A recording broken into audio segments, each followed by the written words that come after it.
ইরানকে ঘিরে নতুন কূটনৈতিক নাটকীয়তা তৈরি হয়েছে আন্তর্জাতিক অঙ্গনে। যুক্তরাষ্ট্রের প্রেসিডেন্ট ডোনাল্ড ট্রাম্প জানিয়েছেন, ইরানের সঙ্গে একটি সম্ভাব্য শান্তি চুক্তি খুব কাছাকাছি পৌঁছে গেছে। হোয়াইট হাউসের বাইরে সাংবাদিকদের সঙ্গে আলাপকালে তিনি এই গুরুত্বপূর্ণ ঘোষণা দেন।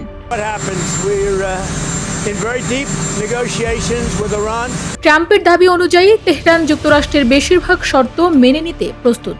এর মধ্যে অন্যতম হল সমৃদ্ধকৃত ইউরেনিয়াম হস্তান্তরের বিষয়টি, যা দীর্ঘদিন ধরে দুই দেশের মধ্যে উত্তেজনার প্রধান কারণ ছিল।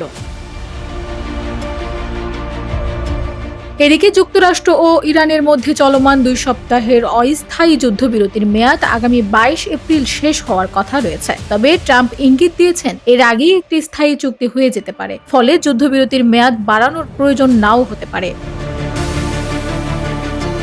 তিনি আরও জানান, এ সপ্তাহের শেষ দিকে দুই দেশের মধ্যে নতুন করে আলোচনা হতে পারে। তবে সতর্ক বার্তা দিয়ে ট্রাম্প বলেন, যদি দ্বিতীয় দফার আলোচনায় কোনো সমঝোতা না হয়, তাহলে পরিস্থিতি আবার সংঘর্ষের দিকে গড়াতে পারে।